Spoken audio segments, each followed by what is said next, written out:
अस्सलामुअलैकुम। I am from next gen coder. तो आज हमारे पास एक प्रोजेक्ट है डी किड स्मार्ट। ठीक है, टीपी इसका टेस्ट फेज के कोड को एक्सप्लेन करेंगे हम आज। तो सबसे पहले तो आपने एंड्रॉयड स्टूडियो को अपना ओपन करना है। ओपन करने के बाद 3 डॉट पे जाना है और यहाँ से आपने ओपन कर लेना अपना प्रोजेक्ट। ठीक है, इस तरह टीपी किड्स आएगा, ओके कर लेना है। ओके करने के बाद आपके पास कुछ देर ग्रेडल बिल्ड होगा। ग्रेडल बिल्ड होने के बाद आपके पास ये 2 फाइल नज़र आएंगी। ठीक है, तो तीसरी बात, यहाँ से आपने अपनी डिवाइस को कनेक्ट कर लेना। अगर तो आपके पास इमोलेटर है तो अपनी इमोलेटर रन कर लेना, नहीं तो आपने यहाँ से अपना फिजिकल डिवाइस कनेक्ट कर लेनी। फिजिकल डिवाइस का कनेक्ट करने का तरीका ये है कि आपने अपनी मोबाइल में यूएसबी डिबगिंग ओपन करनी है, डेवलपर ऑप्शन में जाके वायर के साथ इसको कनेक्ट करना है। तो ये आपका एंड्रॉयड 11 से अबव होना लाजमी है फ़ोन का। ठीक है मैं अभी आपको करके दिखाने लगा हूँ। ये मैंने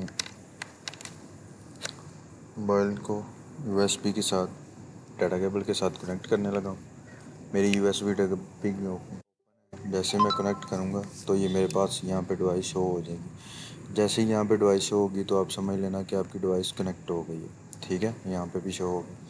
यहाँ से मैं इसको मिरर कर लूँगा। मिरर करने के बाद यहाँ से आपने अपना प्रोजेक्ट जो है वो रन कर लेना है। ठीक है, प्रोजेक्ट आपका रन हो जाएगा। इतनी देर आपने सबसे पहले तो ऐप लेवल में जाना है। सबसे पहले तो मैनिफेस्ट फाइल के बारे में पूछा जाता है क्या होती है। तो मैनिफेस्ट फाइल में हमारे पास जो होती है वो परमिशन वगैरह ऐड करने के लिए हम इसे यूज़ करते हैं। परमिशंस हो गई, उसके बाद आपके पास ऐप का आइकॉन मौजूद होता है, ऐप का नेम मौजूद होता है। ठीक है, और उसके बाद जो जो एक्टिविटी आपने क्रिएट की होती है वो यहाँ पे होता है। और इंटेंट फिल्टर का मतलब ये होता है कि जो एक्टिविटी आपने पहले रन करनी है वो यहाँ पे शो होगी। ठीक है, उसके बाद कोटलिन प्लस जावा सबसे पहला पैकेज आपने ओपन करना है। तो यहाँ पे आपका सारा जावा का कोड होगा। आर के अंदर जाएंगे तो यहाँ पे आपका सारा डिज़ाइन लेआउट होगा। ड्राइबल के अंदर हम अपनी इमेजेस वगैरह इंपोर्ट करते हैं। ठीक है, फ़ॉन्ट्स होते हैं और लेआउट्स, जो एक्टिविटी हम क्रिएट करते हैं उसकी एक दो बंदी, एक जावा फाइल और एक दूसरी फाइल लेआउट की फ़ाइल। ठीक है, मिप पे भी आपका लॉन्चर आइकॉन होता है। उसके बाद एक्सएमएल में आपके जो आरईएस ये जनरेटेड, इसका कोई काम नहीं है। ग्रेडल स्क्रिप्ट में आके सर सेकंड नंबर पे जो हमारे पास ये होगा, इसमें हम अपनी डिपेंडेंसीज वगैरह को इंपोर्ट करने के लिए यूज़ करते हैं। जैसे कि मैंने फैंसी टोस की डिपेंडेंसी ऐड की है और पिकासो इमेज लोडिंग के लिए की हुई है। ठीक है, तो एक न्यू एक्टिविटी कैसे क्रिएट करते हैं, तो यहाँ से आपने इस पैकेज पे जाना है, राइट क्लिक करना है, न्यू पे जाना है। ये मेरा अभी बिल्ड हो रहा है, इस वजह से वो थोड़ा लोड ले रहा है। ठीक है, तो सबसे पहले तो चलते हैं हम अपनी मेन एक्टिविटी में। मेन एक्टिविटी के कोड को ओपन करेंगे। मेन एक्टिविटी में हमने कौन कौन सी चीज़ें की हुई हैं, किस तरह हम बैकग्राउंड का कलर वगैरह चेंज कर सकते हैं। ठीक है, तो यहाँ पे सबसे पहले तो हमारे पास कंस्ट्रेंट लेआउट है। कंस्ट्रेंट लेआउट्स के बारे में पूछा जा सकता है कि लेआउट्स कितनी क्या होती हैं, कितनी होती हैं। ठीक है, ये तो आप लेआउट्स तो तकरीबन काफ़ी होती हैं। ठीक है, तो इसमें से हमारे पास जो है वो कंस्ट्रेंट लेआउट है, लीनियर लेआउट है, फ्रेम लेआउट है, और उसके बाद एक दो और है, रिलेटिव लेआउट है। तो कंस्ट्रेंट लेआउट में ये होता है कि हम अपने जो चाइल्ड होते हैं उनको एक दूसरे के साथ कंस्ट्रेंट करते हैं। ये आपको नज़र आ रही होंगी ये कंस्ट्रेंट लाइंस। ठीक है, तो इसका बैकग्राउंड का कलर आपने यहाँ पे देख लेना है, बैकग्राउंड के नाम से एक होगा। ठीक है, तो यहाँ से आपने इसको साइड से वो करना है और यहाँ से आप अपनी इसको मर्ज़ी का कलर दे सकते हैं। ठीक है, जिस तरह मैंने अभी दिया तो ये इस तरह का हो गया। बैक आएंगे, उसके बाद हमारे पास आ जाते हैं बटन। ठीक है, तो बटन के अंदर हमने आईडी लाजमी देनी होती है क्योंकि हमने इसको जावा की फाइल में एक्सेस करना होता है। ये मेरा प्रोजेक्ट जो है वो रन हो गया मोबाइल पे। ठीक है, इसको करने के बाद हम इंसर्ट प्रोडक्ट में जाते हैं। करने के बाद हमारे पास यहाँ पे इसका टेक्स्ट आता है। ठीक है, और पैडिंग टेक्स्ट कलर क्या होगा, वाइट होगा, ठीक है। उसके बाद बैकग्राउंड का कलर है, यहाँ पे आपसे पूछा जा सकता है इस बटन का बैकग्राउंड कलर चेंज करके दिखाएं, तो यहाँ से आपने देखना है इसमें बैकग्राउंड पे जाना है, ड्राइबल में जाना है, ठीक है। अगर तो ड्राइबल है तो फिर इसके बटन ग्रेडियंट में चले जाना, जो भी आगे ड्राइबल दिया होगा। अगर तो कलर है तो फिर सिंपली यहाँ से क्लिक करके आप कलर चेंज कर सकते हैं। तो बटन ग्रेडियंट में जाके हमने कस्टम शेप ना क्रिएट की हुई है, ठीक है, जिसमें हमने स्टार्ट कलर दिया हुआ और एंड कलर दिया हुआ है। यहाँ से आप अपना इसको कलर चेंज करके कुछ भी दे सकते हैं, ठीक है। इसी तरह सेकंड पे हमारा जो बटन है वो है, उसी तरह सेम उसको हमने डिफरेंट आईडी दी हुई है, हमेशा डिफरेंट ही आईडी देनी जो भी हमने चाइल्ड व्यू क्रिएट करना है, ठीक है। तो अब हम चलते हैं मेन एक्टिविटी में। मेन एक्टिविटी के कोड में हमने बाइंडिंग इनेबल की हुई है, व्यू बाइंडिंग, जिसमें हमें ये देखा जा सकता है कि व्यू बाइंडिंग के जरिए फाइंड व्यू बाई आईडी से हमें ये नहीं करना पड़ता। तो एक बटन पे क्लिक लगाने के लिए, किसी भी व्यू पे क्लिक लगाने के लिए हम उसको यूज़ करते हैं सेट ऑन क्लिक लिस्ट, ठीक है। सेट ऑन क्लिक लिस्ट में हमने एक एक्टिविटी से दूसरी एक्टिविटी में जाना है इस बटन से, कि मतलब क्लिक लगा हो और क्या काम परफॉर्म हो, ठीक है। तो एक एक्टिविटी से दूसरी एक्टिविटी में जाने के लिए हम इंटेंट का यूज़ करते हैं। इंटेंट के लिए दो तरह के होते हैं, इम्प्लिसिट और एक्सप्लिसिट। तो ये हमारे पास इम्प्लिसिट हुआ है एक एक्टिविटी से दूसरी एक्टिविटी में जाने के लिए, और एक्सप्लिसिट हमारे लिए यूज़ होता है एक एप्लीकेशन से दूसरी एप्लीकेशन के जाने के लिए, ठीक है। इसी तरह सेम हमने इस पे लगाया, इस पे क्लिक होगा तो वो हमारे ऐड प्रोडक्ट पे चला जाएगा। हम इस पे क्लिक करते हैं जेड, तो वे हमारे पास ऐड प्रोडक्ट पे आ गया, ठीक है।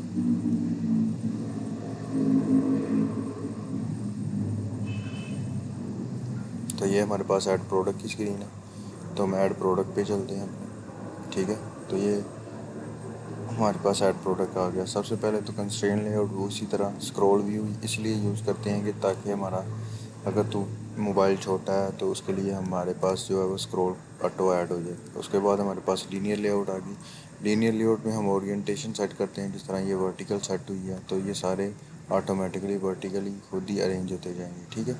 इसमें हमें कंस्ट्रेंट वगैरह एक दूसरे से लगाने की ज़रूरत नहीं है। उसके बाद हमारे पास आ जाता है एक इमेज व्यू।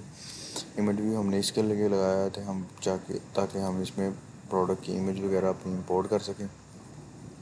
उसके बाद टेक्स्ट इनपुट लेआउट है, ठीक है। टेक्स्ट इनपुट लेआउट है, ठीक है, जिसमें हमने मार्जिन 10 का सेट किया हुआ है, और टेक्स्ट इनपुट फील्ड है जिसमें हमारे पास एक आईडी आ जाएगी, ठीक है, नेम की, प्रोडक्ट नेम जो भी हमने रखनी हो, क्योंकि इससे हमने डाटा यूज़र से गेट करना है, और हिंट हमने इसमें दे दिया प्रोडक्ट नेम। इसी तरह सेम हमने सारी ये डिज़ाइन की, और उसी तरह हमारे पास एक प्रोडक्ट का बटन है ऐड प्रोडक्ट का। किस तरह हमने ये डिज़ाइन किया, अब चलते हैं इसके वो उस पर कोड पे, ठीक है। सबसे पहले तो हमारे पास आ गया इमेज पिक रिक्वेस्ट कोड, क्योंकि हमने इमेज के ऊपर क्लिक लगाना, क्लिक लगाने के बाद हमने ओपन करवानी है अपनी इमेज की सारी इमेजेस, मतलब गैलरी ओपन करवानी है। उसके बाद बाइंडिंग उसी तरह आ गया। तो जो हम गेट करेंगे वो एक यूआरआई टाइप होगी, तो यूआरआई को हमने एक वेरिएबल बना कर रख लिया। तो फायरबेस डेटाबेस का रेफरेंस बना लिया, और स्टोरेज का भी, और एक प्रोग्रेस डायलॉग ले लिया। जब प्रोडक्ट ऐड हो रही होगी तो वो प्रोग्रेस डायलॉग आपके सामने आएगा। डेटाबेस रेफरेंस का हमने एक इंस्टेंस क्रिएट कर लिया, ठीक है, जिसमें हमने चाइल्ड का नाम रख लिया प्रोडक्ट्स। इस चाइल्ड में सारी प्रोडक्ट्स ऐड होंगी, ठीक है। और प्रोग्रेस डायलॉग में हमने सेट कर दिया अपलोडिंग डाटा। जैसे पिक्चर पे क्लिक हो तो ओपन चूज़र फाइल वाला मेथड रन होगा। ओपन चूज़र फाइल में ये देखा, ये आ गया हमारे पास एक्सप्लिसिट इंटेंट, जैसे एक एक्टिविटी से दूसरी एक्टिविटी में जाएगा। क्रिएट चूज़र, यहाँ से कट करेंगे, स्टार्ट एक्टिविटी फॉर रिजल्ट करेंगे, जिसमें हम सेलेक्ट पिक्चर करेंगे, और इमेज रिक्वेस्ट जो हमने दिया हुआ वो देंगे।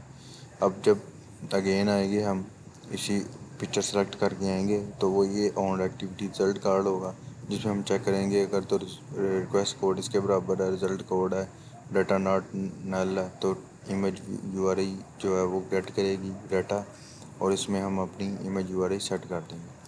अब करते कैसे हैं, ठीक है। इस तरह जाना है, यहाँ से आपने इस पर क्लिक किया, यहाँ से आपको ओपन फ़ोटो का नज़र आएगा। यहाँ से आपने इस पर क्लिक करना है तो ये फ़ोटो आपकी ऐड हो जाएगी इसके अंदर। उसके बाद हमारे पास आ जाता है सेव प्रोडक्ट। ठीक है, मतलब कि सेव प्रोडक्ट पे क्लिक होगा, सबसे पहले तो इस वैलिडेट चेक करेगा। ये हमारे पास कंडीशंस लगी हुई हैं। ठीक है, अगर कोई भी नाम या कुछ भी खाली होगा तो वो हमें टोस मैसेज शो करवाएगा। जैसा कि सेव प्रोडक्ट ये कह रहा है इंटर प्रोडक्ट नेम। ठीक है, तो ये सारा इसमें आएगा। उसके बाद हम चलते हैं अपने सेव बटन पे। सारा जो हमने लिया हुआ है उसको हमने एक उसमें रख लेना है, वेरिएबल्स में स्टोर करवा लेना है सारा कुछ। ठीक है, प्रोग्रेस डायलॉग को हमने शो करवा देना है क्योंकि वो ना हमने हाइड किया हुआ है। उसके बाद स्टोरेज रेफरेंस, जिसमें मैंने प्रोडक्ट इमेजेस का रेफरेंस लिया और रैंडम आईडी क्रिएट की। इमेज रेफरेंस को जब हम अपलोड करेंगे तो सबसे पहले तो वो इमेज यूआरआई अपलोड होगी। अगर तो वो सक्सेसफुली हो गई है तो उसके ऑन सक्सेस के अंदर हम उसका डाउनलोड यूआरएल गेट करेंगे। डाउनलोड यूआरएल गेट करने का अगर सक्सेस हो गया तो फिर हम उस डाटाबेस उस यूआरएल को हम सेव करवा देंगे इसके अंदर, प्रोडक्ट मॉडल के अंदर। प्रोडक्ट मॉडल क्लास एक बनाई हुई है। ठीक है, जिसमें हमने गेटर सेटर बनाए, वेरिएबल्स रखे। ठीक है, इसी तरह गेट करने के बाद हमने कंस्ट्रक्टर बनाया और गेटर सेटर बना ली। ठीक है, ये लाजमी है क्योंकि हमने इसको शो भी करवाना है। अगर तो product ID is equal to not null है तो डाटाबेस रेफरेंस पे हमने चलाना है। ठीक है, जिसमें चाइल्ड प्रोडक्ट आईडी होगी और वैल्यू प्रोडक्ट की सेट कर देंगे। सक्सेसफुल लिसनर में हमने प्रोडक्ट डायलॉग को डिसमिस करवा देना है और प्रोडक्ट हैड सक्सेसफुली का मैसेज शो हो जाएगा और ये एक्टिविटी फिनिश हो जाएगी। तो करते हैं देख के किस तरह हमने इसको किया। Product name test, category fruits, price is given, 5 quantity इतनी रखेंगे केजी में है जी ये। और जैसे ही हम सेव पे क्लिक करेंगे तो आप देख सकते हैं अपलोड डाटा का प्रोग्रेस डायलॉग आया। ठीक है, और ये डाटा लोड हो रहा है क्योंकि ये इमेज भी अपलोड हो रही है साथ।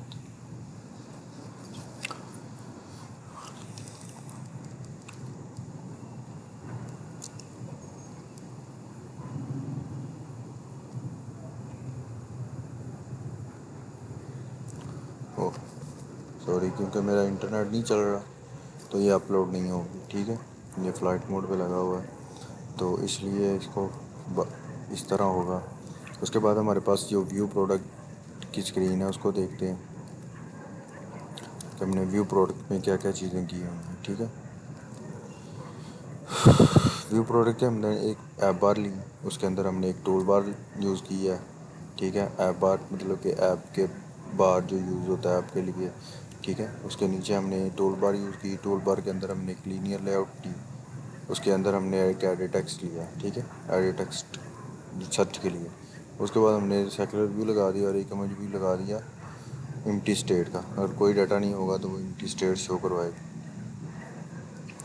व्यू प्रोडक्ट के लिए हम करने के लिए हमारे पास रिसाइकलर व्यू है। रिसाइकलर व्यू में हमने 2-3 चीज़ें यूज़ करती हैं। ठीक है, अडाप्टर होता है, एक कस्टम क्लास होती है कि किस तरह हमने शो करवाना है। ठीक है, उसके बाद हमने यहाँ से क्या नाम है इसका, ऑन बाइंड व्यू होल्डर में आके इसको होल्ड करना होता है सारा। गेट आइटम साइज़ को करना होता है और फिल्टर करने के लिए हमने एक मेथड बनाया फिल्टर प्रोडक्ट लिस्ट, जिसमें हमारे पास फिल्टर लिस्ट आएगी। प्रोडक्ट लिस्ट को फिल्टर लिस्ट ऐड किया और नोटिफाइड डाटा सेट चेंज कर दिया। ठीक है, नोटिफाइड डाटा सेट चेंज इसलिए होता है कि आप पार्ट आप व्यू है जो वो ऑटोमेटिकली रिफ्रेश हो जाए। व्यू पे जाएंगे हम, उसी तरह हमने लिस्ट ली, अडाप्टर का रेफरेंस बनाया और डाटाबेस रेफरेंस का बनाया। ठीक है, यहाँ पे रिसाइकलर व्यू को सेट फिक्स लिया, ग्रिड लेआउट मैनेजर और लीनियर लेआउट मैनेजर। ग्रिड में हमारे पास 2 ग्रिड आएंगे, जैसा कि मैंने यहाँ स्पेन दिया हुआ है तो वो 2 व्यू आएंगे एक ही लाइन में।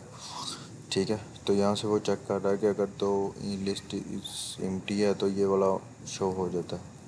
ठीक है, प्रोडक्ट अडाप्टर में मैंने अडाप्टर सेट किया क्योंकि हमने कंस्ट्रक्टर के उसके पास किया हुआ था। डाटाबेस रेफरेंस लिया प्रोडक्ट्स, और उसी तरह हमारे पास सर्च के क्लिक पे हमारे पास प्रोडक्ट फ़िल्टर प्रोडक्ट्स आ जाएगा। फैच प्रोडक्ट में हमने डाटाबेस रेफरेंस के ऊपर वैल्यू एक डाटा ऑन चेंज चलाना होता है। ठीक है, जिसमें हमने लूप लगा के बहुत सारे को डाटा को इसमें ऐड कर देंगे। ठीक है, फ़िल्टर प्रोडक्ट लिस्ट में हमारे पास जो लिस्ट आती है फ़िल्टर, उस पर हमने फॉर ईच लूप चलाते हैं, ठीक है, प्रोडक्ट लिस्ट पे, और गेट डॉट नेम से हम इसको गेट कर लेते हैं। तो ये एक सिंपल सा ही था, ठीक है। होपफुली पसंद आया, लाइक शेयर जरूर करें।